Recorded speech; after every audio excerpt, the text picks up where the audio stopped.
ኧረ ናንዬና ሀፍትሽ ናንዬና ሀፍትሽ ምን ሆናችሁ ደግሞ እናንተ? ኧረ እኔ ሰምቼ ደነገጥኩኝ። እውነቱን ወይስ ምንድን ነው? ምን ሆናችሁ እናንተ ደግሞ? ኧረ አላህ ይቅር በላችሁ ወላሂ። አሰላሙ አለይኩም ወረህመቱላሂ ወበረካቱ። እሸማህር ከፉኔ እንዴት ናችሁ? አላችሁ ሰላም ናችሁ? ምን ሆናችሁ ደግሞ እናንተ? ኧረ አላህ ይቅር በላችሁ።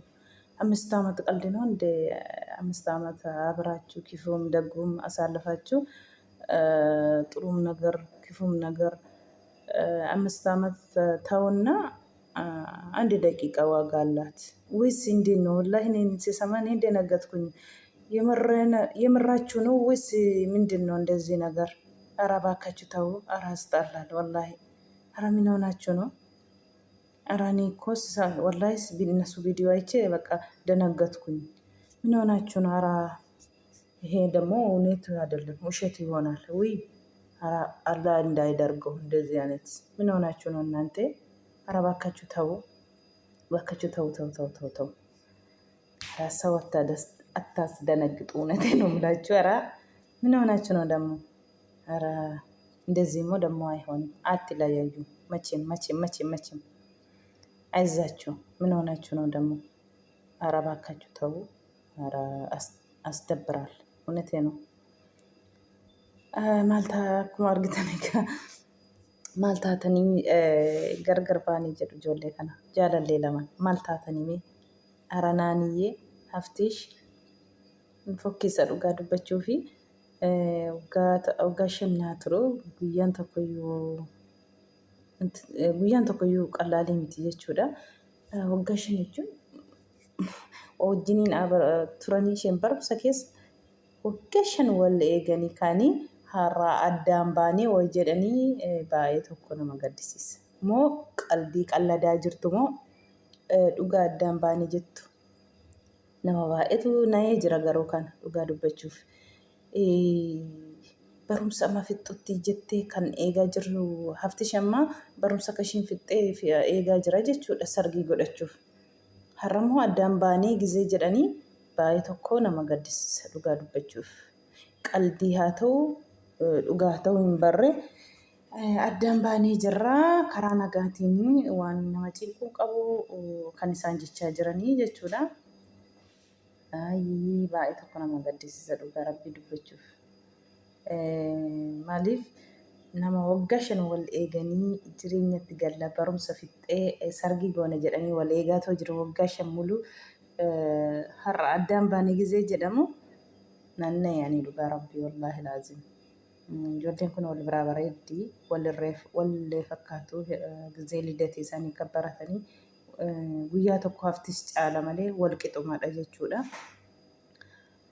Hiriyaadha jechuudha. Aloonni isaaniillee tokkuma jechuudha. Laala guyyaa tokkitti bultii tokkitti isa caalaa jechuudha. Ishee caalaa jechuudha. Har'a immoo addaan baanee gizee jedhanii aarsaa kaffalanii yeroo ofii gubanii wal eeggitiif har'a addaan baanee gizee jedhanii wallaahi nama gaddisiisa. Dhugaan taasiseen garuu qalbiidha. Kuni qalbiidha yoo ta'e inshaallah qalbii akka jedhan abdii qabna. Baay'ee tokko ulfaataa jechuudha.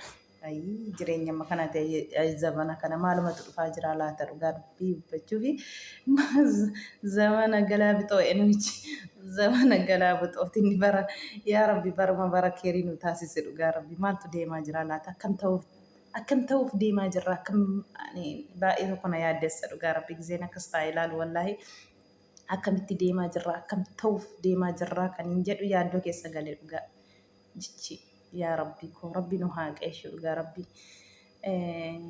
Kanaafiyyuu rabbiin dhugaan taasisiin jenna. Rabbiin jaalala keessan dura akkuma duraatti wallaahi nagaatiin fayyaatiin addaan sin hin baasin boo rabbiin dhugaa dubbachuuf. Inshaallah addaan illee hin baatanii akka qallanni qalbii jettanii illee abdii qabna. Inshaallah sin dheenna kun qalbii maa ta'ullee dhugaan ta'inii. Rabbi dhugaan taasisiin nama wal eegee yeroo ofii gubee har'a addaan baanee gizee jettanii qalladdu ta'a. Namoota baay'ee gaddeera jechuudha kanarratti. Subhaanallah namoota baay'ee waan baay'ee dubbata.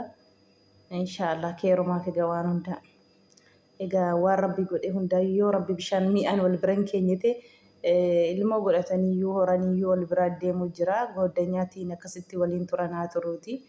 Egaa yoo rabbiin godheera ta'e eddee dhaqxanii hin qabdanii yoo rabbiin taasisne ta'e immoo maal godha mare ilmoo walirraa horanii deemuu nu jira.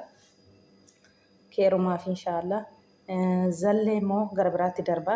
Zalliyyee ምን ሆንክ አባቴ እንደዚህ አይደለም ተረጋጋ። ጓደኛ ማለት እንደዚህ ነው። በክፉ ጊዜ በችግር ጊዜ ቶሎ የሚደርስ ጓደኛ እንደዚህ ነው ጓደኛ። አንተ አሁን ጥሩ ነገር ነው የሰራክ፣ እንደ ክፉ እንዳታይ። እናቱ በኋላ ስትሰማ ትደነገናታለች። እውነቴ ነው የምላችሁ።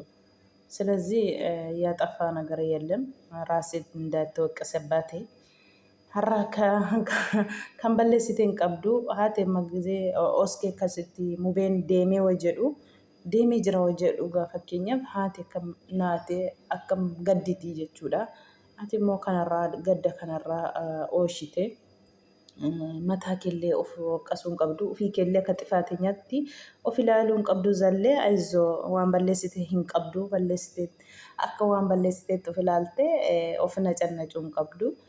Fakkeenyaaf ati xuruu goote amma haadha isaa oskee nam tokko gisee biyyarraa bahu haadha oskee jechuun ammam namatti dhagahama. Iddee dhaqittillee hin milkaa'u ta'a mubeen jechuudha. Maaliif du'aayii haadhaatu fudhatiin haadha oskee haadha okkatee gisee qeelee gisee achi ga'u immoo haati achiin jira hoo jedhu ammam naatii jechuudha. Naasuun sanaatiinuyyuu isaaf tasakka'uu dhiisuu mala.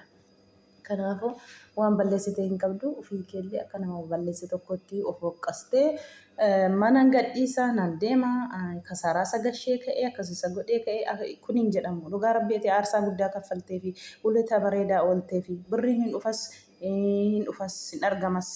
Inni har'a qabu boru dhabuu danda'a. Inni dhabe immoo boru qabaachuu danda'a. Ayizoo zallee wallaahi waan xuruu hojjette. Maaliif godanya jechuun immoo gizee rakkina ofii gizee cinqii ofii hannama bira jiru hannama qaqqabeetu godanya dhugaadha. Atamma haadhiif ilmoo akka waliin dhabne goosiste malee waan balleessite hin qabdu. Maaliif Mubaarakatoo gaafa sana deemee haadha bira haadhaatiin deemeera jedhee akka maanaatu gaafa sanayyuu naasuutiin akka isheen taate gizee dhuftee boolee keessatti qaqqabattee jechuudha. Kanaaf akka haati illee qir walitti hin jenne haatiif ilmoon goote malee waan balleessite hin qabdu. Ufii kee deebistee immoo akka kanaa of waqqastee akka kanaa mana gadhiisaa. Kisaaraa baay'ee gasheeraa cinqetii baay'ee keessa gasheeraa caanaa itti ta'eera akkas of waqqasuu hin qabdu. Akkasumatti dubbiin akkasumatti dhugaa rabbii kun waan caanaa taatees hin qabdu. Kanamma waan baay'ee irraa isa oolchite dhugaa rabbii wallaahi. Kanaafuu amma mataa isaa waqqasaa jiru goddanyaa Mubaarakii kasaaraa isa gasheeraa caanaa isatti ta'eera biraa deemuu qaba manaatii jedheetiyyuu akka kanaan jaarsummaa immoo asanii fi maaheetuyyuu dhufee jira maashaallah. Akkasitti taa'aa jiru jaarsummaa lamaan jidduu zalleetiin lakki akkasumatti jechaa jiru. Asaniitiinis lakki akkasumatti asan qubayyuu hin qabu akka inni itti dallaniiru. Asanii isatu na deebise miti isa mitiin hin ta'u naan jedhee waan haqa dadheeraa na deebisee amma immoo maal rakkateetiin inni mana gadhiisee deema jedhu na rakkisee jedheeraa cinqame jedhee itti madhee jira. Maal taatee jedhaniiti achitti wal muggutaa jiru. Mubaarakiitiin dhiisi jedhanii irraati qabaa jiru. Asanfaa immoo inshaallah rabbiin keeree haa taasisu. Inni waan isatti dhagahamee fi waan kasaaraa Mubaarakiin gashee. Kanaaf immoo ani maal jedhee fuuldura isaa taa'aa jechuuf of waqqasuudha natti fakkaata. Akkasumatti waan baay'ee irraa isa baastee jechuudha. Har'a birrii ilaalla garuu immoo du'aa itti eebbitti annu faanarra nu fayyadu booru jechuudha. Kanaaf ati waan meeqarraa isa oolchite ofii keessummaa akka nama balleessu yeroo tokkotti of ilaaltee manaan deemaa jechuun hin ta'u. Haati akka dubbatteetti ani zalleef Mubaarakiin wallaahi jedheen nan kakadha wallaahi jette. Ani naan guddisee wal faanarraa ijoollummaa isaaniitiin qabaniiti har'a kaleessa miti kan isheen jechaa jirtu haatillee jechuudha. Zallee fi mubeetiin obbolaani haadha tokko yoo hin jedhe natti hin fokkisu kan isheen jettu jechuudha. ijoollummaa isaaniitti qabeen guddiseera lamaan isaaniiyyuu jettee jechuudha haati Mubaarakii. Kanaafi har'ammoo walitti qirrisan asan wajjiniin mubee wajjiniin walitti qirri jedhaniifiyyuu maaliifidha maal nutti balleessineetidha maal taatee maal sin jedhee jettee isheen illee kan isheen dubbattu wallaahi jette ani lamaan isaanii guddisee jechaa jirti. Wallaahi baay'ee tokko namatti tola akkasitti gizee wal faanarra ijoollee ollaa guddistanii wal faanarra akkasitti harka wal qabattee gizee rakkinaas gizee gammachuus akkasitti wal faanarra jirtu wallaahi baay'ee tokko nama gammachiisa.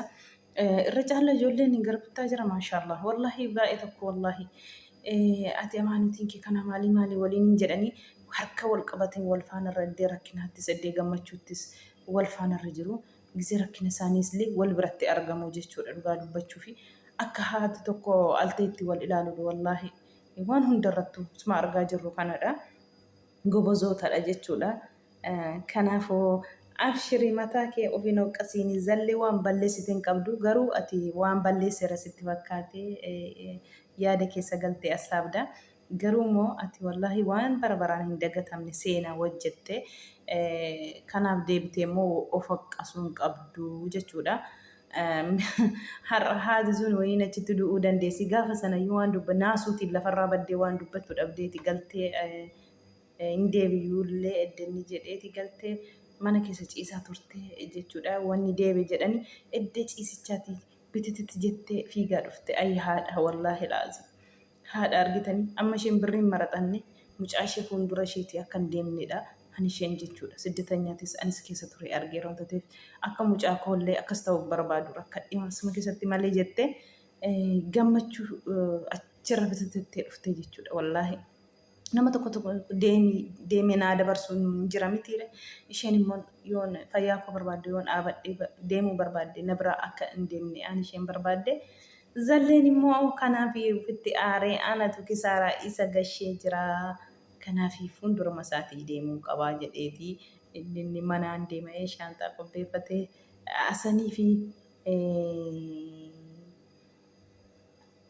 asanfaa dhufaniiru jechuudha. Akkuma argitanii maayee faasan jaarsummaa dhufanii dhiiseetillee manaan bahinii kan isaan jechaa jiranii jechuudha.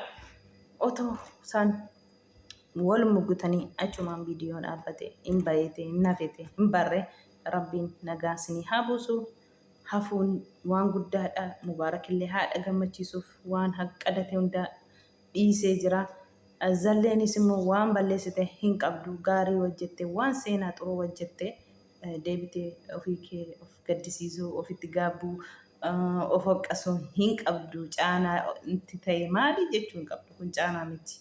Kun hin ta'u haadha kee hin dallansiisin haadha kee hin qayyamsiisin jechuun wallaahi caanaa miti waan gaarii hojjette jechuudha. Akka kana fakkaata rabbiin nagaan isaaniif haa buusuu jenna. Hafti ishii fi naaniyyee dhugaa rabbii baay'ee tokko nayeen jira.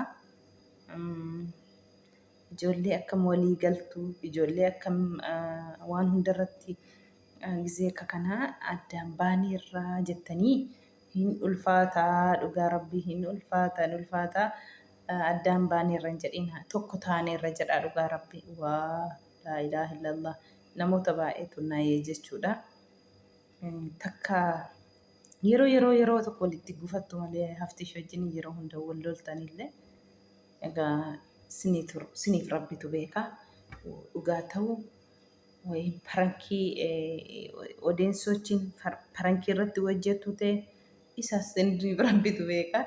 Garuu immoo nama baay'eetu gaddee jira sin jalatti boo'ichi sin jalatti araa nama gaddisiisa. Kana fakkaata viidiyoon koo har'aan na dhaggeeffattaniif galatoomaa isiniin jedha. Laayik, sheer godhaa, koomentii barreessaa.